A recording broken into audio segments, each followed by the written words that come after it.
Mesdames et messieurs, bonjour et bienvenue sur Alternance TV, la télé de l'avenir. Nous recevons pour le deuxième numéro de l'invité de la semaine, M. Modibo Mao Makalou. Et M. Makalou, bonjour. Bonjour, monsieur. Et pouvez-vous vous présenter à nos téléspectateurs? Bon, c'est difficile de se présenter. Je m'appelle Modibo Mao Makalou, je suis économiste et gestionnaire financier. Je suis malien et donc, grosso modo, j'ai un parcours dans le secteur privé, au niveau des multinationales, mais aussi des organismes d'aide internationale, mais aussi du secteur privé national, puisque j'ai mon propre bureau de consultation, mais j'ai aussi passé une quinzaine d'années au niveau de l'État comme conseiller à la présidence à Koudoua. Vous êtes aussi un grand débatteur et un analyste politique, un grand économiste. Un grand observateur. M. Makalou, le Mali traverse une crise sans précédent et consécutive au coup d'État qui est survenu le 18 août 2020. Alors, nous savons que le peuple malien a été très résilient. Et aujourd'hui, si on vous pose la question de savoir comment se porte l'économie malienne. Tout d'abord, merci de m'avoir invité pour une interview. Je pense que vous êtes quand même un des journalistes les plus en vue par vos analyses objectives et pertinentes. Ce que je puis dire d'abord, nous sommes dans un pays qui, on ne se rend pas compte, qui traverse depuis 2012, depuis le renversement du régime en mars 2012, nous traversons une crise multidimensionnelle, multiforme, qui est politique, qui est économique, qui est sociale, mais qui est aussi humanitaire et nutritionnelle. Parce que, vous savez, le Mali est un pays quand même qui se trouve au cœur de l'Afrique de l'Ouest. Et cette crise a beaucoup affecté et nous et aussi nos voisins. Parce que, si vous vous souvenez, la crise sécuritaire a commencé au nord du Mali, mais maintenant elle s'est étendue dans presque la totalité du pays. Plus de 70% du pays est affecté par, sinon plus, est affecté par cette crise multidimensionnelle, avec son lot de déplacés. Et vous savez que nous avons une population qui est essentiellement rurale. 60% de la population malienne est rurale et donc ce sont ces zones rurales qui nourrissent les zones urbaines. Donc quand vous avez des déplacés au niveau des zones rurales, ça veut dire qu'on n'arrive pas à cultiver, on n'arrive pas à pêcher et on n'arrive pas à suivre le bétail comme il faut. Et donc cela pose des problèmes au niveau de notre économie parce que 40% du PIB de notre économie est essentiellement agro-sylvo-pastoral. Mais au-delà de cela, vous savez aussi que nous avons quand même subi des sanctions de la CEDEAO qui ont duré un peu plus de 6 mois. Et ces sanctions ont beaucoup affecté notre économie nationale et les effets vont continuer à perdurer encore pendant un moment. Parce que vous savez, essentiellement, nous avons une économie extravertie. Cela veut dire que 60% de notre produit intérieur brut est basé sur le commerce international. Ce que nous vendons comme biens et services à l'extérieur et ce que nous achetons à l'extérieur comme biens et services. Mais vous le savez aussi que depuis l'indépendance, nous achetons plus à l'extérieur que nous ne vendons à l'extérieur. Ça veut dire que nous importons plus que nous n'exportons. Donc avec tout cela et puis les sanctions financières aussi et commerciales que nous avons subies, nous avons 7 voisins. Et donc cela a posé beaucoup de problèmes, mais le pays est en train de se remettre petit à petit. Maintenant, nous avons un projet de loi de finances qui, comme vous le savez, détermine le budget d'État une fois que c'est voté en loi. Pour l'année 2023, ça a été voté en décembre 2022. Et dans ce projet de loi de finances, il y avait des estimations, des prévisions plutôt optimistes, tablées sur une prévision de croissance de 5,1% pour la croissance économique et de 2,3% pour l'inflation. Je pense que ces chiffres sont irréalistes parce que vous savez aussi que le 25 juillet 2023, le Conseil des ministres vient d'adopter un projet de loi, a été voté par le CNT, je n'en suis pas sûr, pour en faire une loi de finances rectifiée, une loi de finances rectificative, suite au ralentissement de l'économie. que nous pouvions tous prévoir, parce qu'il y a toujours les relents de la pandémie sanitaire, la Covid, qui continue dans le monde, qui a affecté le commerce international. Il y a aussi le problème, les conséquences de la guerre en Ukraine qui ont affecté le prix du pétrole et des céréales, des intrants agricoles, de l'énergie et aussi du commerce international, notamment le commerce maritime qui, vous le savez, constitue 80% du commerce mondial. Donc tout cela, en tant que pays dépendant du commerce international, nous affecte essentiellement, mais surtout la facture énergétique, l'approvisionnement en hydrocarbures. Le Mali, les hydrocarbures et leurs dérivés constituent 30% de tout ce que nous importons chaque année. Et ça avoisine les 1000 milliards de francs CFA chaque année. Nous n'en produisons pas et nous achetons de l'extérieur. Donc, et vous savez que les hydrocarbures rentrent, c'est-à-dire quand les prix des hydrocarbures montent, ça augmente les prix de tous les autres biens et services, parce que ça affecte tout, le transport, l'alimentation, etc. Et d'ailleurs, cela explique un peu la hausse des prix des biens et services locaux, parce que les gens se plaignent, pourquoi par exemple les légumes qui sont produits chez nous coûtent plus cher? Oui, mais parce que les intrants sont importés. Mais aussi, quand on arrose avec un moteur, on prend du gasoil, et le gasoil, on l'importe. Oui. Donc tout cela, et même les biens produits ici, même si les intrants ne sont pas importés, il faut les transporter. Et quand vous les transportez des zones de production au marché, vous payez le coût du transport, et tout cela dépend du prix des hydrocarbures. Donc cela explique un peu l'inflation et aussi le ralentissement de notre économie. C'est un facteur exogène, mais aussi il faut des mesures de relance de l'économie que je n'ai pas vu venir pour le moment, parce que vous savez, nous avons un large secteur informel qui est vraiment la base de notre économie, qui a été beaucoup affectée et par la Covid et la crise en Ukraine. Et il fallait des mesures de relance assez énergiques, assez dynamiques par rapport à cela. Donc dans tout cela, les prix de l'alimentation ont flambé. Et vous savez qu'avant 2020, l'inflation ne déplaçait pas les 2% au Mali. Okay. Mais nous sommes aujourd'hui à 7-8%, et donc le panier de la ménagère vraiment, c'est vraiment rétréci, et je pense qu'on tend maintenant vers le sachet de la ménagère. Okay.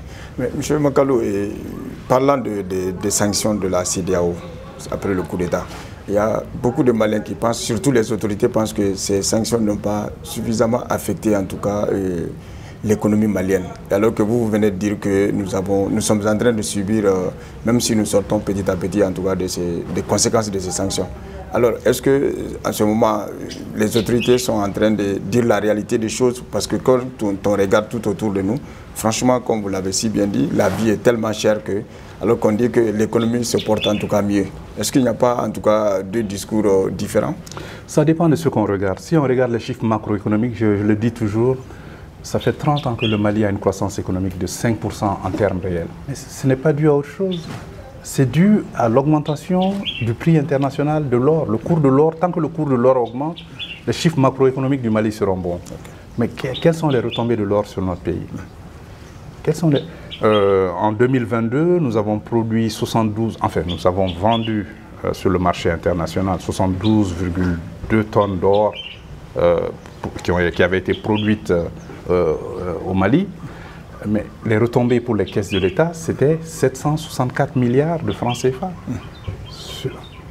sur les 72 tonnes d'or, et ça faisait plus de 2000 milliards de ventes. Donc ça veut dire que le Mali ne bénéficie pas encore suffisamment, mais une fois qu'on prend les 2000 milliards de la vente à l'international, on a l'impression que cet argent revient au Mali. Alors qu'il n'y a qu'une infime partie qui revient en forme de redevances, de taxes, d'impôts et de dividendes. Et comme vous le savez, dans la loi de finances, le code minier précédent de 2019, le Mali pouvait acquérir jusqu'à 20% de participation dans les compagnies, mais on ne l'a pas fait. On avait en grande partie 10% dans les compagnies multinationales, donc les dividendes sont encore faibles. Donc il faut revoir cette nouvelle stratégie. Je crois que c'était l'objectif du nouveau code minier on allait parler de ça aussi. De 2023. Donc avec ces chiffres macroéconomiques, ça ne reflète pas la réalité microéconomique, la réalité de tous les jours. Vous voyez, et parce que 80% de nos recettes d'exportation, c'est l'or.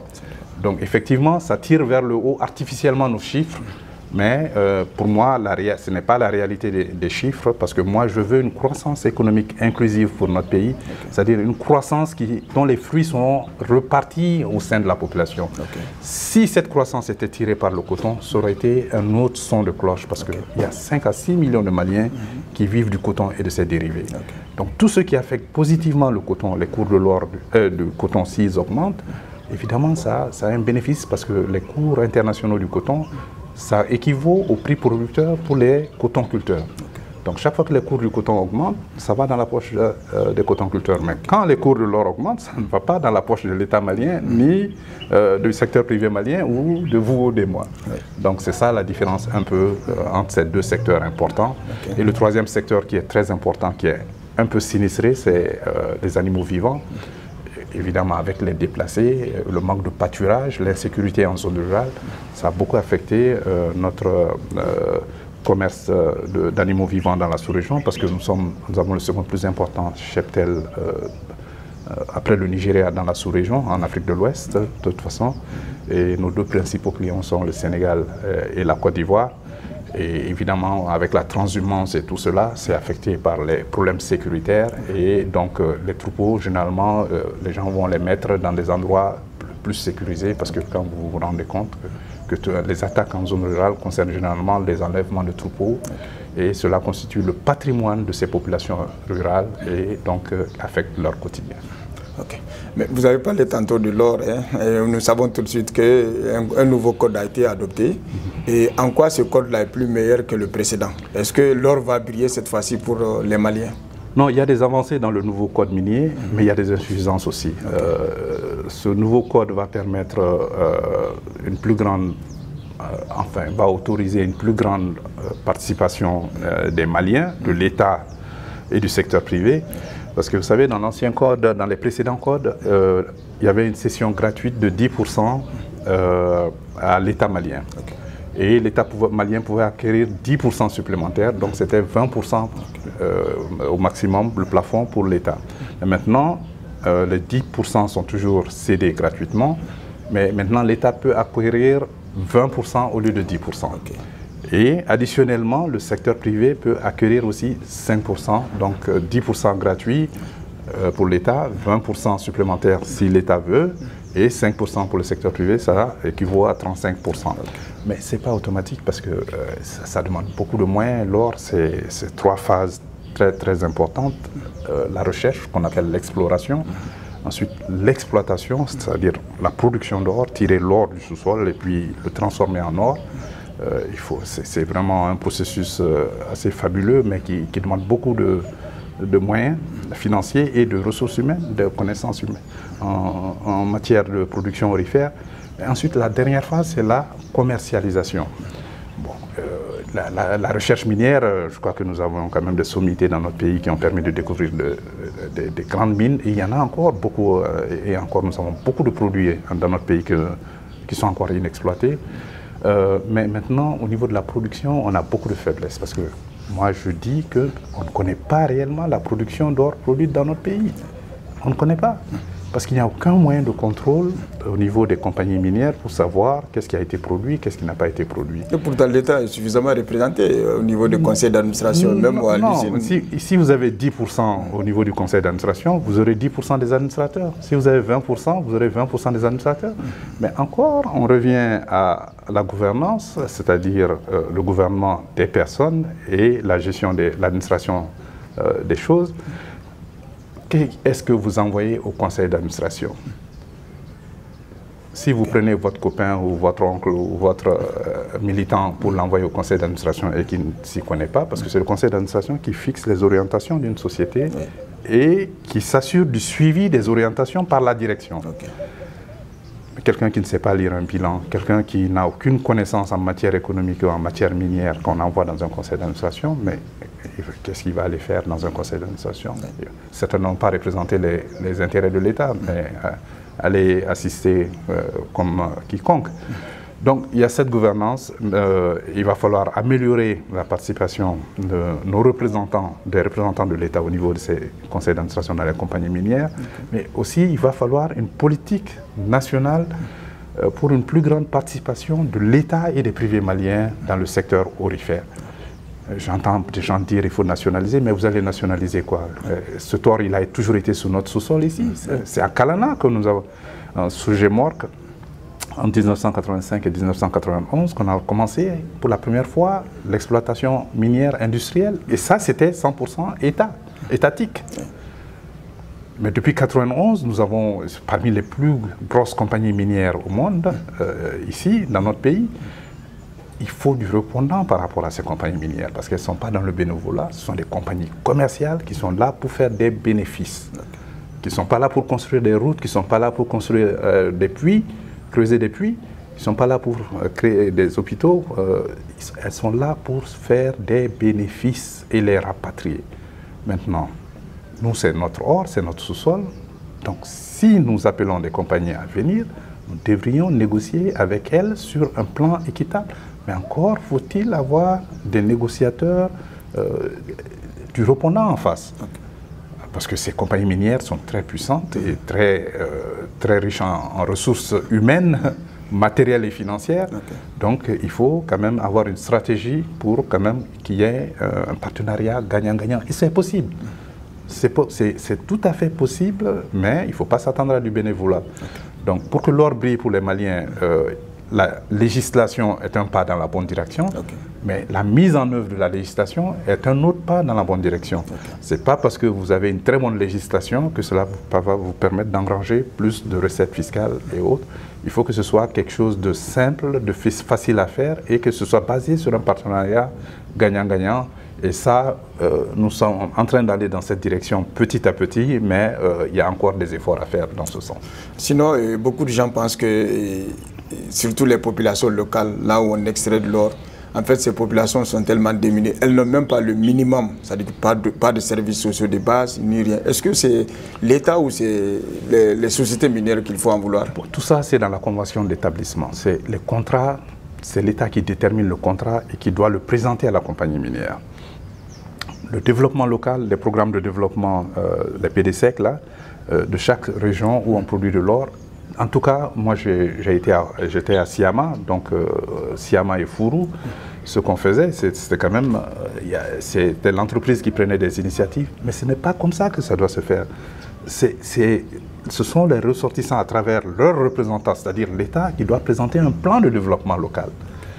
Et ce plan de développement local, malheureusement, ce qui se passe, c'est encore, on revient à la gouvernance, on laisse les compagnies minières avec qui l'État n'arrive pas à traiter avec des localités. Mais comment ça peut marcher ça? Ça ne peut pas marcher. Là où l'État n'a pas pu répondre, n'a pas pu avoir du répondant à une compagnie minière, vous allez mettre un chef de village ou une communauté locale en face, mais ça va être inique. Bon, moi, ce que je suggère, c'est quand même qu'il y ait un grand fonds minier où on va mettre les ressources de l'or. On va dédier une partie au développement local où l'or est produit, mais basé sur un plan de développement local, mais avec peut-être un partenariat avec le secteur privé pour la réalisation des infrastructures qui sont en place. Si vous prenez des milliards, vous donnez à une mairie, ou le monsieur, ou ceux qui sont là-bas n'ont jamais vu 100 000 francs, vous leur donnez 2-3 milliards, mais attendez, qu'est-ce qui va se passer? Ils ne pourront pas gérer. Donc, je crois qu'il faut revoir cet aspect, et puis la traçabilité des ressources. Parce que dans ce fonds minier, on pourra voir toutes les ressources, parce que chaque collectivité, si c'est Kenyeba, on va voir l'or qui a été extrait de Kenyeba. Et puis en fonction de cela, on va voir le pourcentage qu'on va injecter dans Kenyeba, non seulement en systèmes sociaux de base, mais aussi en infrastructures socio-économiques et tout le reste. Parce que là où l'or, c'est une ressource non renouvelable. Si vous n'arrivez pas à faire profiter les localités de cela, mais ça n'aura servi à rien qu'on extrait ce tort pour le mettre dans le budget pour payer l'ensemble des fonctionnaires du pays. Donc ce plan de développement incombe encore à l'État et je pense qu'il ne faut pas laisser les compagnies minières décider de cela et prendre le devant et puis bon, assujettir les communautés locales. Mais cela doit être du ressort de l'État et cela va permettre un mieux-être. Donc le fonds minier souverain va non seulement financer les communautés locales d'abord, où l'or est produit en priorité, mais le reste va être mis sur le budget d'État pour l'ensemble du pays. Donc ça doit bénéficier à l'ensemble du Malien, parce que c'est la terre de l'ensemble des Maliens, mais avec les communautés locales où c'est produit en priorité. Okay. Et M. Makalo, revenons à l'actualité. Nous savons que la sous-région est marquée par des coups d'État. Coup d'État au Mali, coup d'État en Guinée, au Niger, au Burkina. Selon vous, est-ce que la démocratie n'est pas menacée? C'est une excellente question. Pourquoi ces 4 régimes démocratiquement élus et adoubés par l'ensemble de la communauté soi-disant internationale, qu'on a fait des coups d'État? En dehors de la Guinée, ces 4 pays, en dehors de la Guinée, connaissent des problèmes sécuritaires sérieux. Et ça a commencé au Mali. Okay. Au Mali, il y a 2 régimes qui ont été renversés. On ne s'est pas posé la question pourquoi. Le président Matoumane Touré a été renversé suite à l'invasion de l'OTAN en Libye et l'incursion des groupes qui sont venus de l'armée, qui sont terroristes, qui sont venus de Libye pour s'installer dans notre pays, dans le nord de notre pays. Mais n'oublions pas aussi qu'on a un grand pays voisin au nord de notre pays qui a déversé ces terroristes au nord de notre pays et qui reste les bras croisés alors que c'est la 2e puissance militaire de l'Afrique et qu'elle a des vastes ressources financières, oui. Vous la nommez, voilà. Mais ça ne peut pas...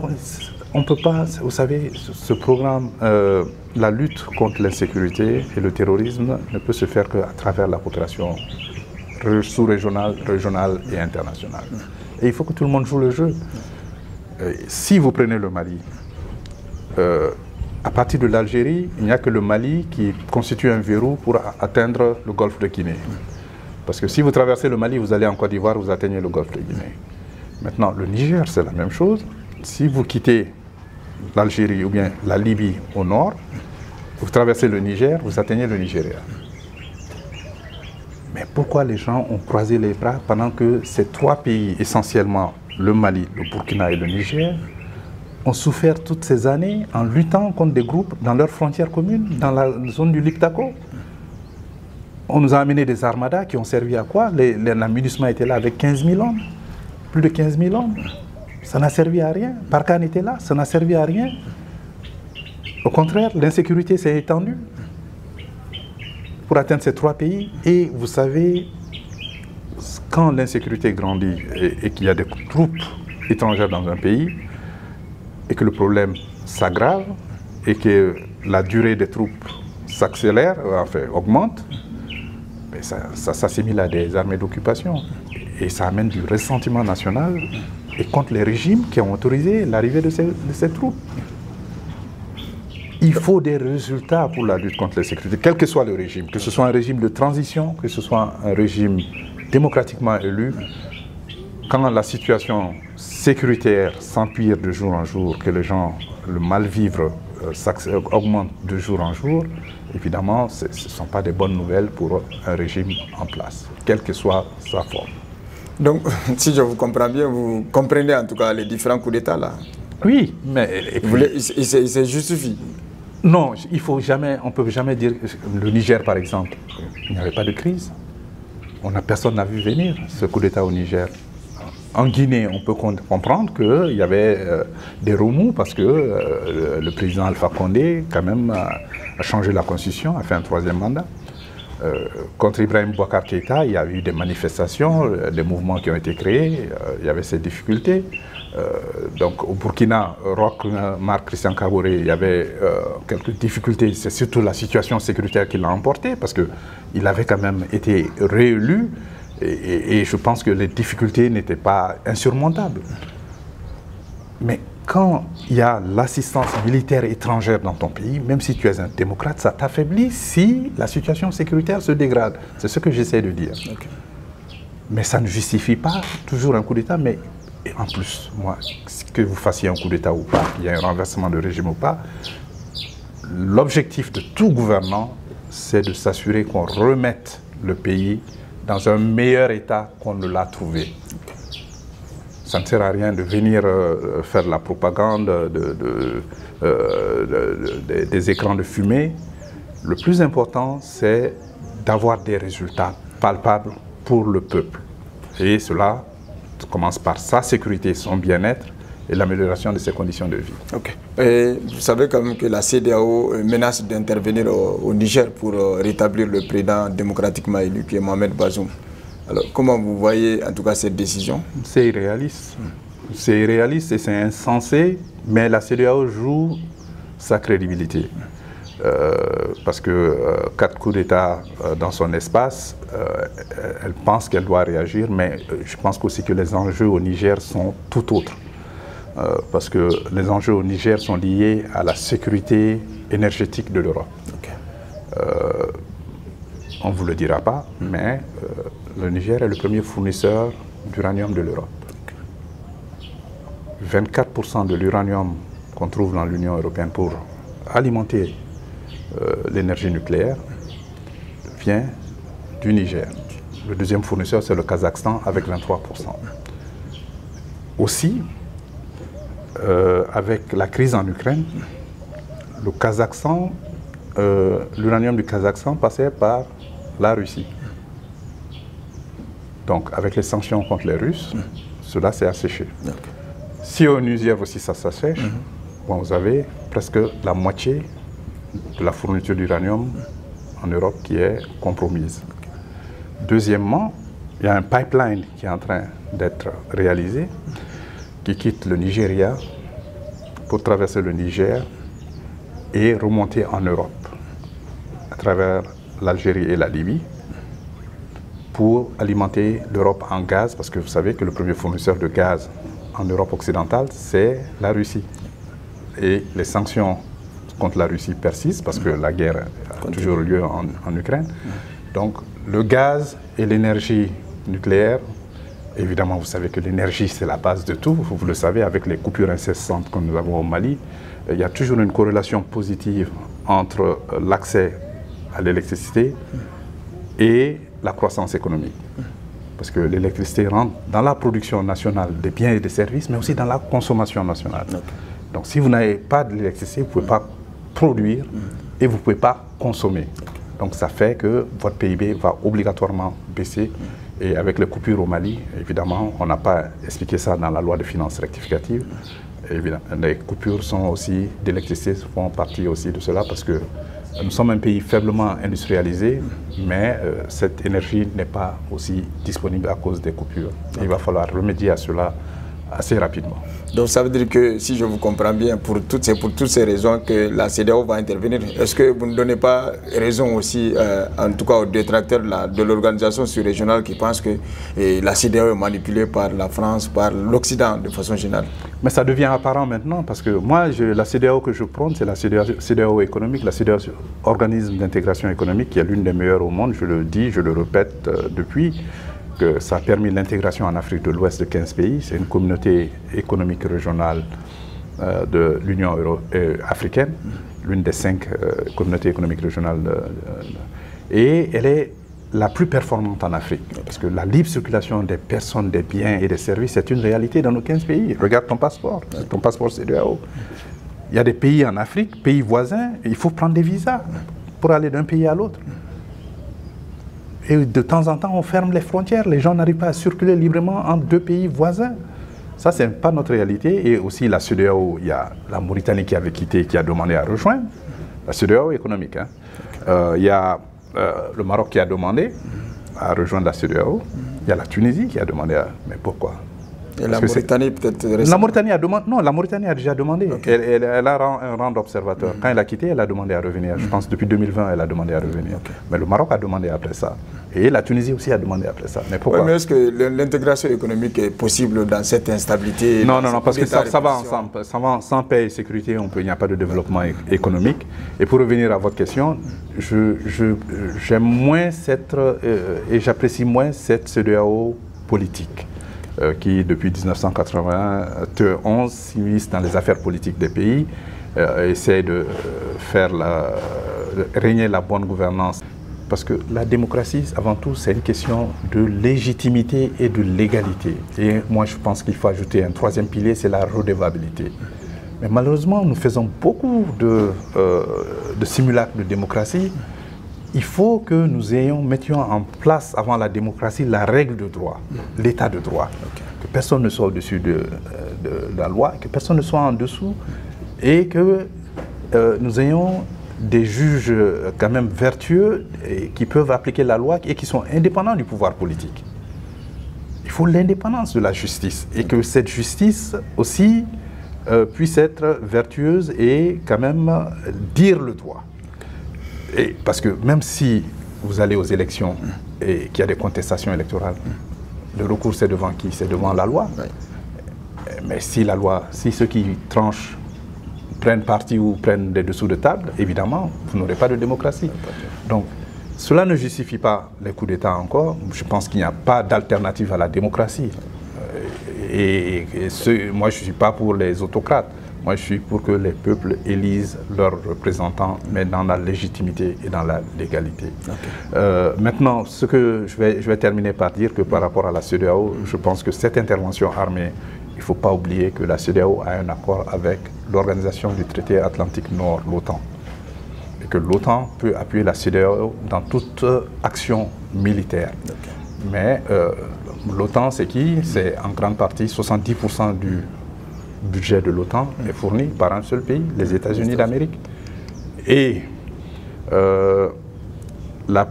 les 3 personnes au Mali, au Burkina et Damiba à l'époque, Doumbouya en Guinée, Goïta au Mali, ont été formés par les forces spéciales américaines. Et il y a 5 membres du Conseil militaire de Niger qui ont été formés aussi par les forces spéciales américaines. Donc, je vous laisse déduire. Ok, on s'achemine vers la fin. Alors, comment voyez-vous l'avenir, en tout cas, de notre pays? Parce que la crise, elle est tellement profonde que, est-ce que nous pouvons nous en sortir? Non, le problème du Mali, nous sommes un vieux pays, nous sommes un pays de dialogue, de consensus, de dialogue. Il faut qu'on s'asseye autour d'une table.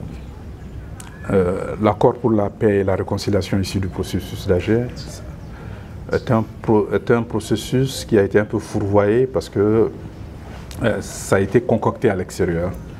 Je pense qu'il va falloir revenir là-dessus et nous avons besoin d'un accord maintenant intermalien, mais qui concerne pas seulement, qui concerne toutes les régions du monde.